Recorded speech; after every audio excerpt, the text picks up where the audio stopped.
Yes, guys, welcome back to SFeatleyTV. We are here for another episode of F1's Perfect Formula. Right, we are here for another episode of the greatest F1 machines ever to grace the sport in Formula One. And for episode 2, we are talking about going a bit more to the modern age of the 2014, the beginning of what we know now as the turbo hybrid era.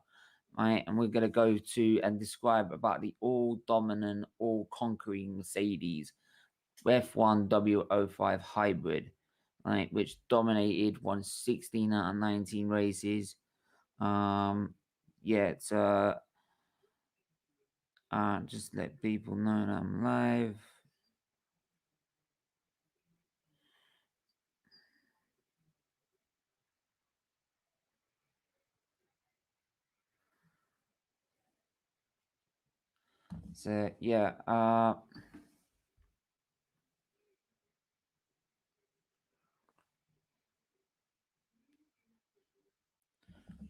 So yeah, please do hit the like button, do hit the subscribe button, please. Right, we're trying to make sure we get this show off the ground. Right, so if you could do that, that would be most appreciated.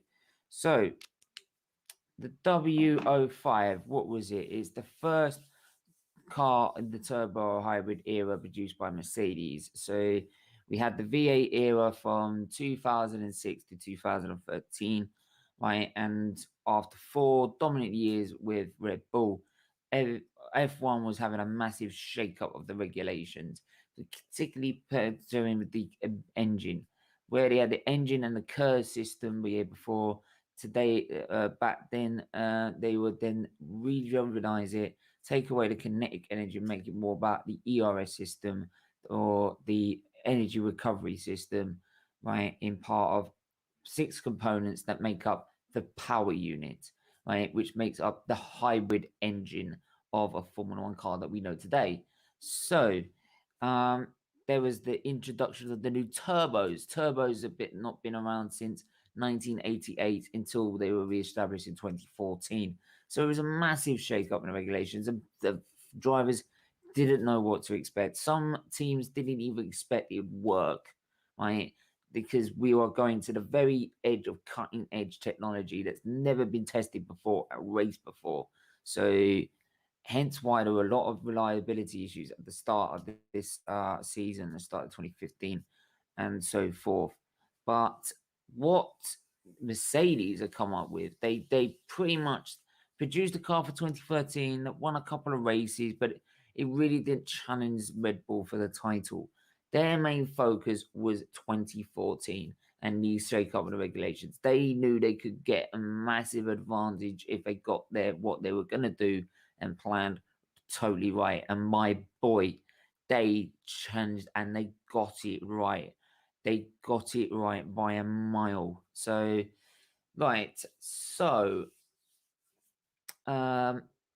it was due to some engineering masterpiece, right? An absolute cutting edge technology, which was very simple, but very, very, very clever and very complicated, right? And very advanced. So, you need to know how a turbo works, right? To understand what they did. A turbo has 2 components, a turbine and a compressor, right? Uh, as exhaust fumes leave the engine, they power the turbine, and in conjunction, power the compressor, right? And what this does, this builds up a load of heat energy and load of air energy, which is really hot air. And then what that does is then go through the pipe work into something called the intercoolers, which in an F1 car you'll see on the massive side pods on the cars, right? They'll go into the intercoolers to cool the air down before you fire it into the engine. If you fire the air into the engine too hot, it will blow the engine apart. It will overheat the engine and blow it up. So they need that. And what that pipe work is, the longer you have that pipe work to cool the air, right, the longer it takes for that air to start boosting the power of the engine, right? Because that what gives it the extra horsepower. So it's that little time it takes is what they call turbo lag, right? The time it takes for the turbo power to come into the engine and boost the power. So they were having this to deal with and to see whether they could find ways of eliminating turbo lag. A lot of teams thought they were just going to have to lump it. But what Mercedes did was very, very cunning and came up with a massive amount of advantages. So what Mercedes did is separate the turbine and the compressor, right? They left the turbine near the exhaust because obviously the exhaust fumes go straight into the turbine, but they moved the compressor, right, to the front of the engine, above, near the air inlet, just above the driver's head, right? And then they connected it with a shaft for its center, right? Pretty much as I've got it. See that black line? That's the shaft, and that's the compressor, and that's the turbine. So what it then meant is that the turbo is cooler. It's a lot cooler. So that means the air coming out of it is cooler. So the more that the air is cooler to do this, hello, is this live? Yes, this is live. This is live. Please, if you are new, do hit the like button, do hit the subscribe button. We do lots of F1 football, Formula 1 content whilst raising awareness for Liver Disease Foundation, Children's Liver Disease Foundation. So please do that now. But as I was saying, it boosted it basically made the old turbine cooler. So that meant you had less pipe work to use. You didn't need to have so much pipe work to cool the engine. So the less pipe work that was needed, that means the less turbo lag. So that means less time it takes for them to get the boost of the power from the engine to then push it straight up to boost the power of the engine and make it go forward quicker. So that means the ERS system that they would use to eliminate the turbo lag, which they would have for 33 seconds, they didn't need to use it as much, and they can use it elsewhere. So that was one advantage they had already on power, right? The second part of this is that it made the side pods smaller because you didn't need massive intercoolers. The intercoolers didn't need so big, so the size of the side pods could be reduced on each side. The smaller the car is like that, the less aerodynamic drag it produces because the less air is having to push through, right? So it means it's less draggy down a straight. So you get more straight line speed. That's another advantage. Then there is coming to what we call what they did with the gearbox. The gearbox was a brand new first time they were using 8 shift gearboxes, right? And this gearbox, because the turbo is now cooler, right? They could pretty much put the gearbox almost underneath the turbo or the turbine part of the turbo, right? So it made everything more compact. It made all the major weight in a more centralized position, right? Which meant that the car was more stable. It gave it better change of direction, right? It gave it more aerodynamic balance and a lot better in terms of chassis like stability. So it'd be able to change direction quicker. And so just have to quickly repeat in my mind what I said from before.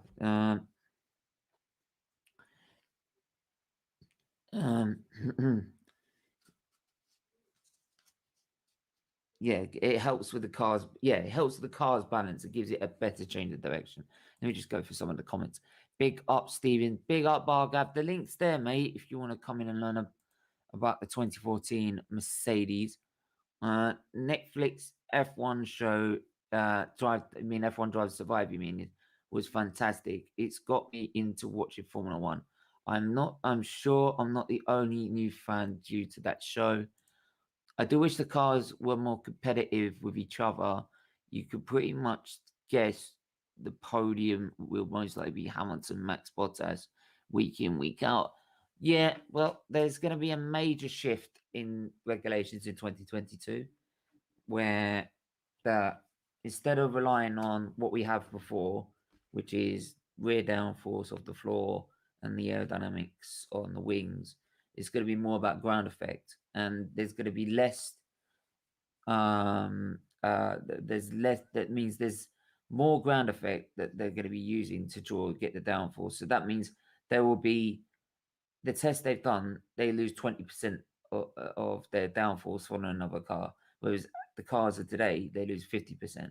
So that means more closer racing, more chances of overtaking. So the signs are for next year. Stick with it this year. It looks very tight this year. It's been the tightest I think it's ever been. 5 tenths between the top eight in qualifying in Imola. But next season, we're going to be some more competitive, more action-packed racing because of the fact that they can follow closer to each other. So keep your eyes out for that. But yeah, back to the turbo. It gave it a better car balance, gave it a better change of direction. Right? It meant also because the gearbox is all together, because the turbo's all together, because the engine's all together. Right? It made the whole unit more compact. Right? So it meant that the whole body shape of the car was more thinner. It didn't have to be so like wider and heavier than the other cars, which then again helps with aerodynamic drag and aerodynamic stability. So you gain more advantages with this thing. With just this one small idea with the turbo, right? It's created a massive amount of advantages.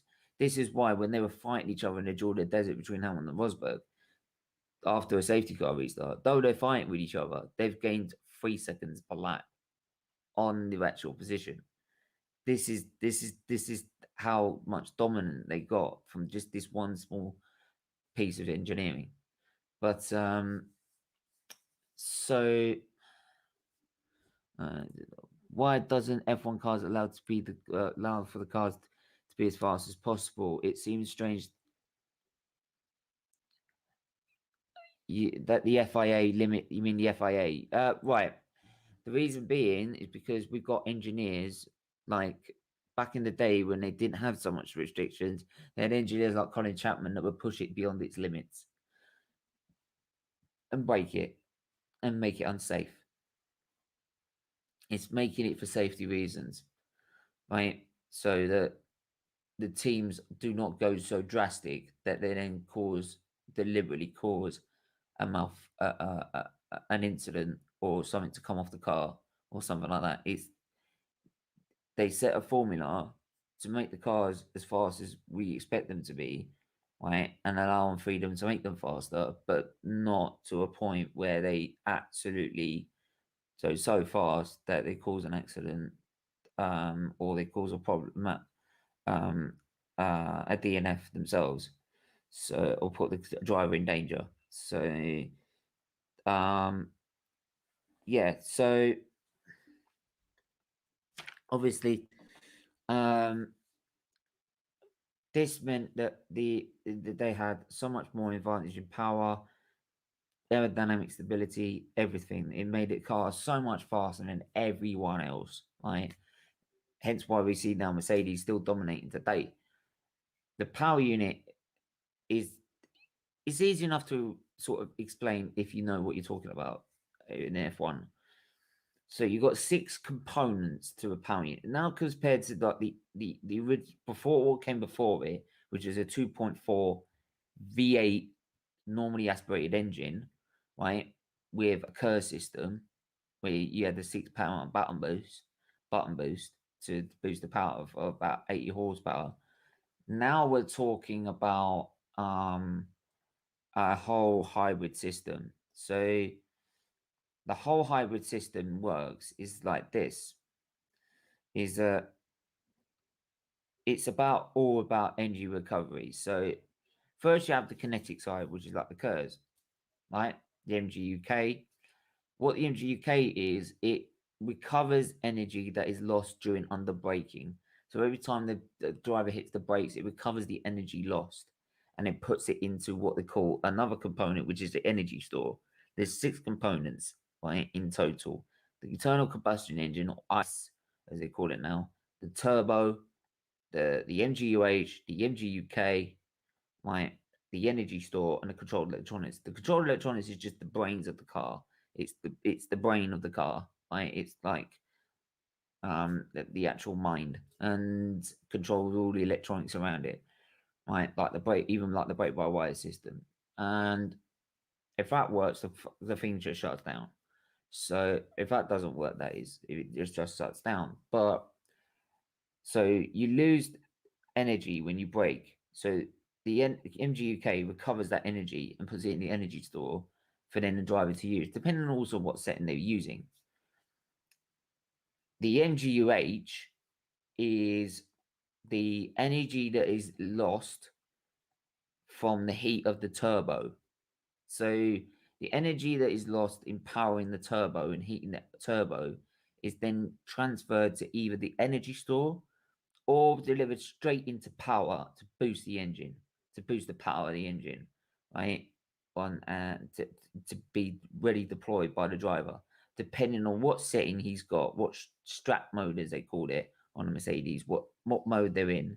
They either send it to the energy store or they send it to straight to power.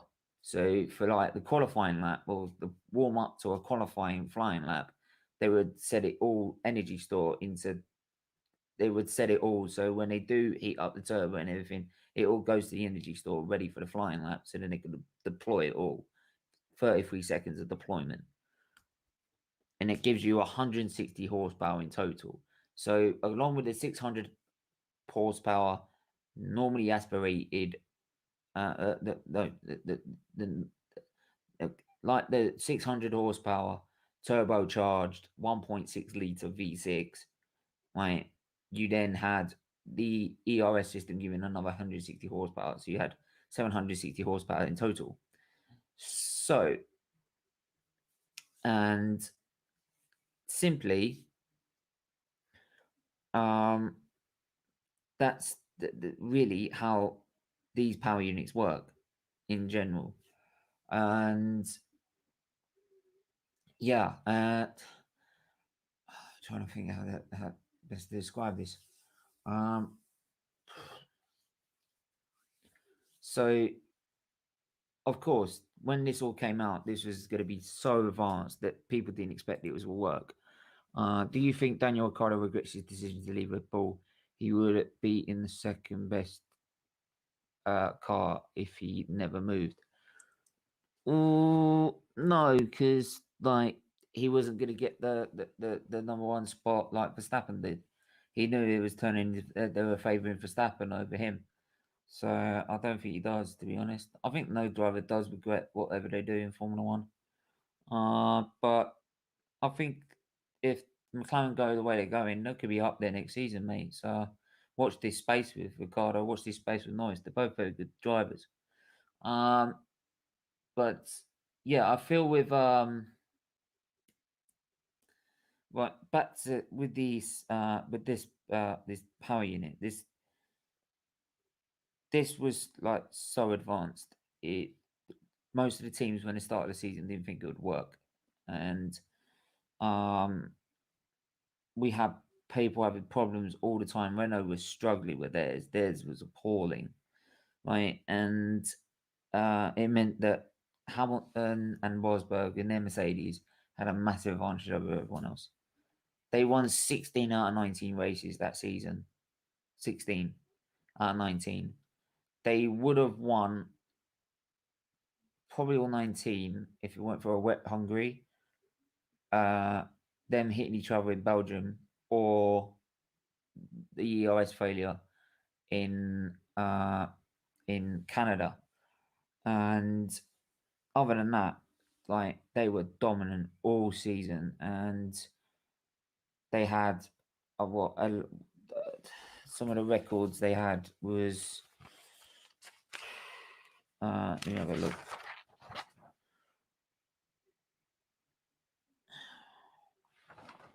That's it. Yeah, the only other driver to win actually Grand Prix in that season was Daniel Ricciardo, actually, in the Red Bull, right? And It was the most reliable car there. It had 10 1-2 finishes, 16 wins overall. Right.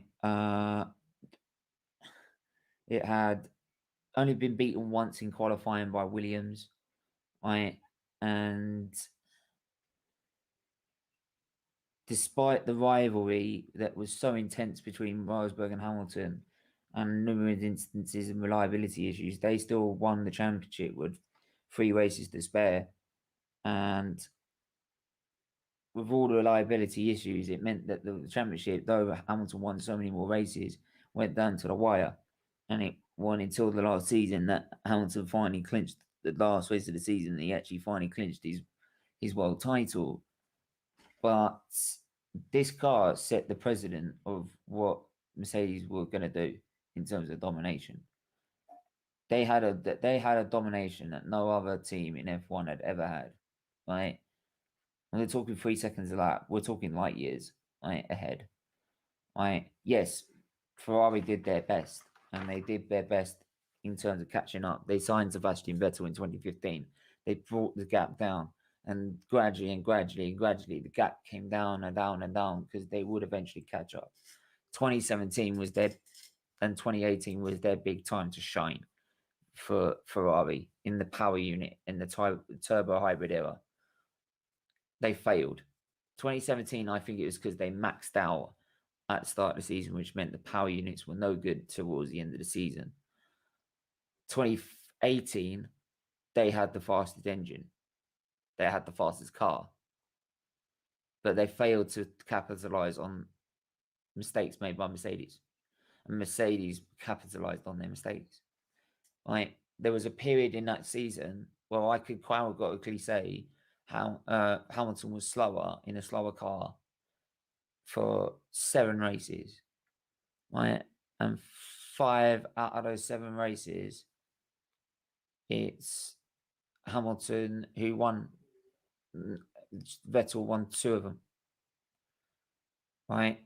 And it shows, that to me shows why Hamilton, for me, is the greatest. And always will be in my eyes. Right? He's now won 7 world titles. People say, yeah, he's had no competition. But neither did Schumacher when he won all these titles. And the thing is, every time he's had competition in the past, he's gone and dominated the way he has done. But yeah, I mean, 2014 was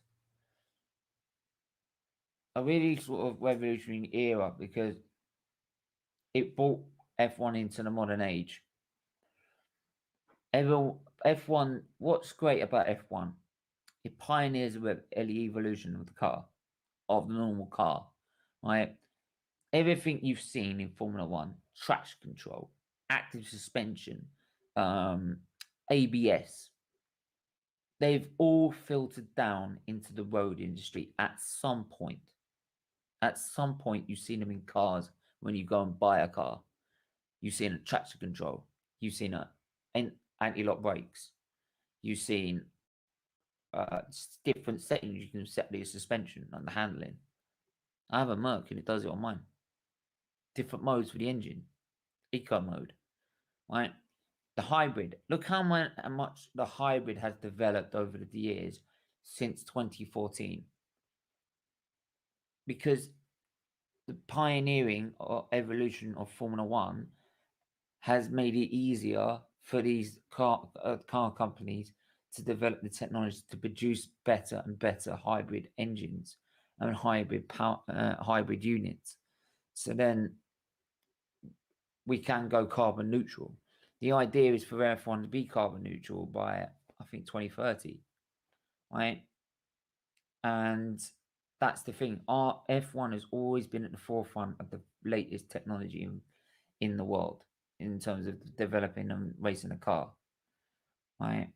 And it should be up there with the times. And you see it with safety, right? They have crash testing now. That was introduced by Formula One. Everything that you've seen that's improved the development of a car, usually at some point in F1, you've seen it in the car. at some point. And that's why it's that's why it's like the pinnacle of motorsport, the absolute pinnacle, because it has the best teams, the best minds, the best drivers, right? I mean, it took the best minds to develop that simple idea. On paper, it looks so simple to do, just connect it with a shaft. It's not. It's so complicated, right? And they managed to get it firing. I remember the story when they first fired this thing up. It was on the review, and they said it was struggling to fire it up. It wouldn't fire up. It wouldn't fire up. And eventually they did fire it up. It was on 1 cylinder. Right? And this was in December. And they had to get this thing ready by February. Right? It fired up on 1 cylinder. Right? And by February, they got it going pounding around a track, putting laps, while everyone else was faltering, having 4 or 5 laps before they had a problem. All the Mercedes power teams were getting laps after lap after lap after lap, which is why in that season you saw most of the time the Ferrari power cars and the Renault power cars are so much slower than the Mercedes power cars. So you would see Ferrari below Force India, right? Williams up there, right? Force India up there, right? Because they also made aerodynamics even smaller, so it then became more reliant on the power unit to get you the pace you need, because you didn't you had a restriction on how much aerodynamics you had. All right, so hats off to Mercedes, because through that development they've now been able to keep an advantage that, and also build a team that's been unstoppable ever since. No one knows at the minute how to break Mercedes' duct. They really don't. And how to beat a formidable team that is Mercedes. No matter who they've got in the car, no matter what happens in a race and what happens during the season, hit them with Bottas and Hamilton at the wheel, right? Or even when it was Rosberg and Hamilton at the wheel, or Toto Wolff in there. Niki Lauda, can't forget him, though he's passed away. It was down to him that convinced Hamilton to come here and go to Mercedes. And we all thought back then it was absolutely bonkers, right? What you doing? He only won 1 Grand Prix. I thought he was doing it for the money, right? Oh, I was wrong. They've obviously shown him what they were doing and what they were planning. And my God, right? They had been planning that since the rules came out that they were going to change it, which was the middle of the 2012 season that they had planned this. Right, so the fact that they've managed to pull this off and then keep this advantage, you can't have a go at Mercedes for doing what they're supposed to do, which is go out there and produce the best car and win the best car. You can't expect them not to do that. That's what they're built to do. It's down to the competition to compete. And unfortunately, in 2014, the competition was nowhere. Absolutely nowhere. Right? Canada, they lost their ERS system halfway through the Grand Prix. Hamilton had to retire for brake failure, right? Because the problem was when they lost the ERS system, they also lost part of their brakes as well, because the front brakes are controlled by the controlled electronics. They're controlled by the electric power of the car, because it's a brake-by-wire system. Yeah, I did see your stream. Yes, I did see your stream. I hope you didn't mind. I did share it just to show some of the views. Like, said go shout your channel out as well. So I did share it. Whilst we were live, just to say, look, there you go. He's at the game. Go to his go to his channel now. So yeah. So go and check him out. He's nearly at 1K. So go and do that now. Yeah, I mean, but it was Mercedes. The only other dominance I've seen like that was the only other dominance I've ever seen in a car like that was 1988. That MP44 that we talked about in the previous episode, actually, right? Where it won 15 out of 16 races. So, but even then, people were saying that this is a different level of dominance, and this is, like I said, why Mercedes are where they are. That's why they are where they are. Because every car from that is, and every power unit beyond that has been a development from that. I mean, 2015, Hamilton walked it. 2016 was another battle. Reliability issues cost Hamilton in the end, I feel. He won more races, but the reliability cost him the championship. But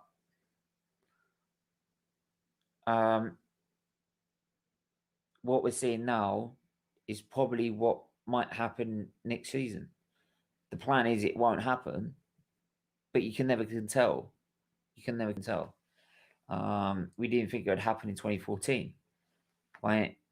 But like I said, it's these are what these teams are designed to do. They're designed to find loopholes, and they found one loophole that gave them so many benefits. It's unreal, right?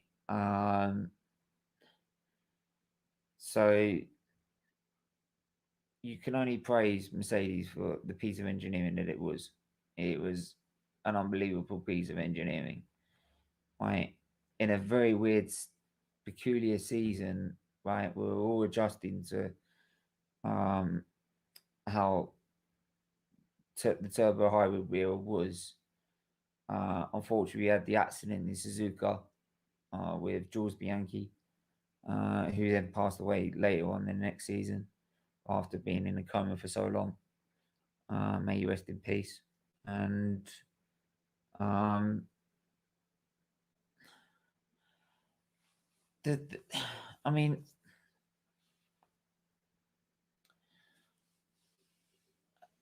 I'd say that the idea with like the turbo hybrid era is that people might think still that these engines are they eat too much fuel, they drink too much fuel, they're not green enough or anything. These are actually some of the most greenest cars on the planet. These engines are actually some of the most greenest engines you'll ever find for the environment. And they're producing new formulas, new fuels, new formulas. Petronas is a title sponsor. Petronas is a technical partner of Mercedes, not just a title sponsor, a technical partner. So it works with them to produce formulas, to produce the fuels, then the formulas, the oils they need to make a greener but faster engine from their power unit to find the more power, but find more efficiency, find more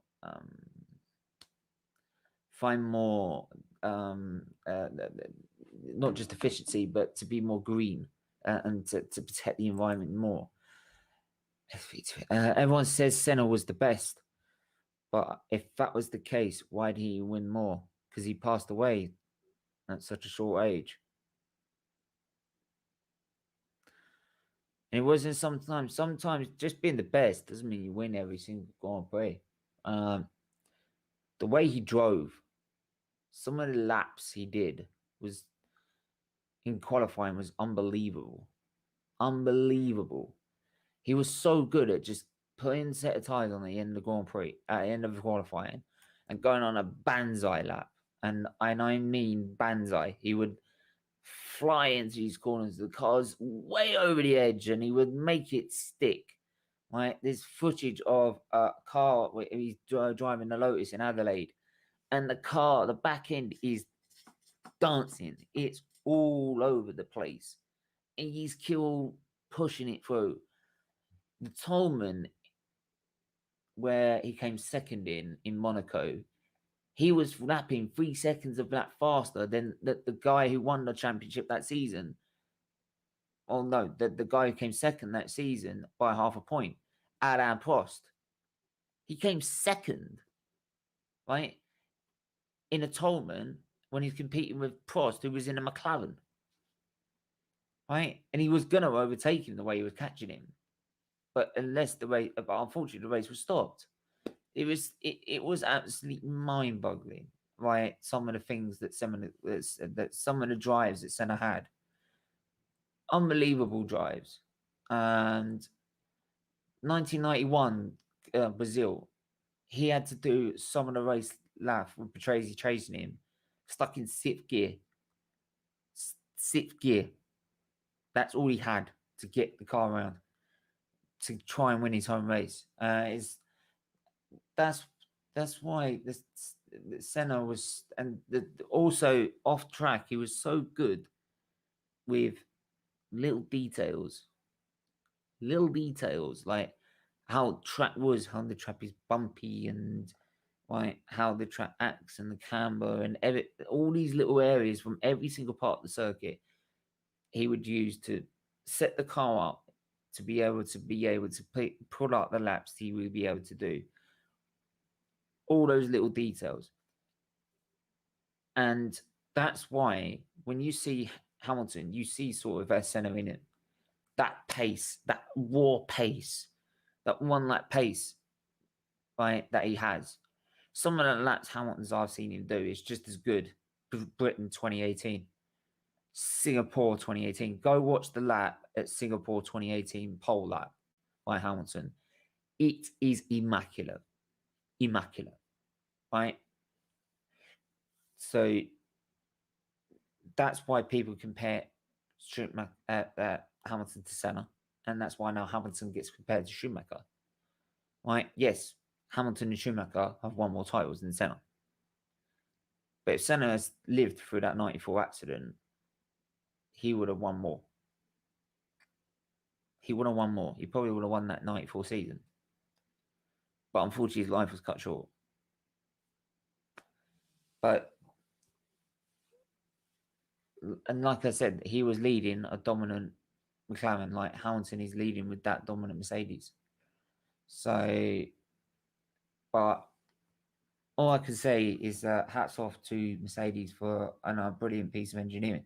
This is why when we look up on this about 20 odd years later and we've seen the turbo over there, like go to the carbon neutral wheel or something like that, we'll look back at the end of the turbo, maybe at the end of the turbo hybrid era, we go back to the very start, at the start of it all, and look at the best piece of engineering that came out of that first season, which was the Mercedes F1 W05 Hybrid. Right? The first engine and power unit. And by the way, the link's in the chat, guys. If you guys want to come on, right, and have your say or ask any questions, please do. Please do. The link's in the chat if you do want to come and ask any questions, because it's such an advanced piece of engineering that created so much benefits for the car and benefits for the team. I have a problem with my camera. What do I got a problem with my camera? What do you mean you got a problem with my camera? Doesn't look like it. Does it? Don't look like it.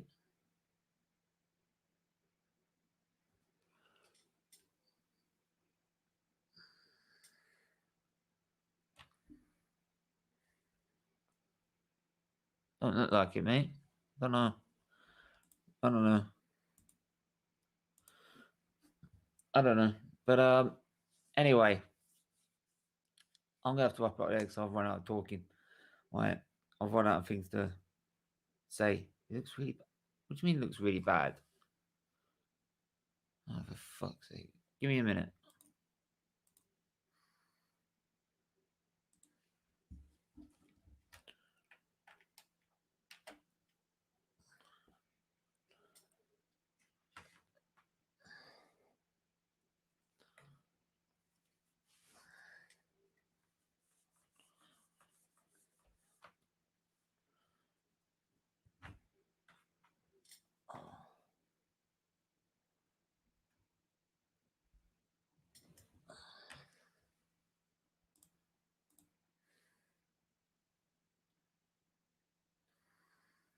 How's that?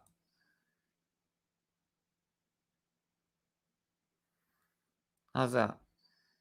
It must be my internet, mate. It usually plays up at this time of the evening.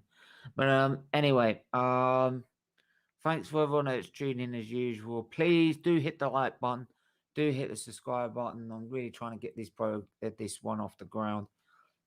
If you know anyone that's interested in Formula One, get them to subscribe. We got talk in the last minute. Anything you want to say about what we were talking about? No, so I've just finished having my tea and stuff, mate. But no, your camera looks terrible, mate. I don't know It's why. like really, It looks fine to me. it's not me because my logo and thing looks cool. So it must be you got a dodgy setting somewhere or something. Your logo looks clear, but when you come on the camera, it looks like 140p or something. It's terrible. Is there a setting in No, StreamYard? Is it a set? You must check the settings on your camera or StreamYard settings or something. I don't know. It looks really poor. it said it's producing at 1000 full HD. Hmm. That's what it's saying it's doing. No, it looks really bad. I don't know why. It looks fine. Fuck's sake. I'm gonna have to sort that out another time then. But anyway, I can't sort it out now anyway. But yeah. Is there anything you want to say before we wrap this up? Glazers out.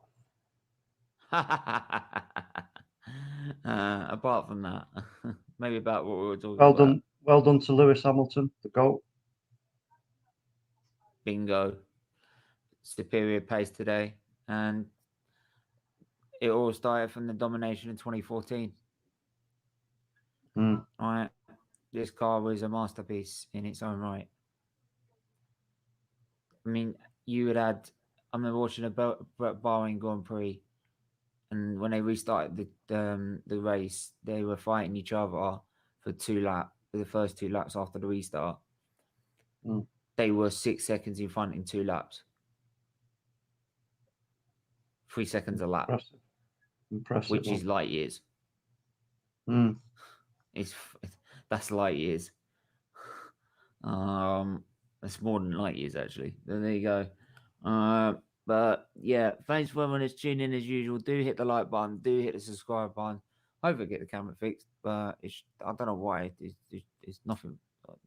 I've done nothing to it, so I don't know. Maybe it needs a clean one. I don't know. But anyway, No, it's not that. do It's just smash the like, do it, subscribe button, and we'll speak to you guys soon. Take care.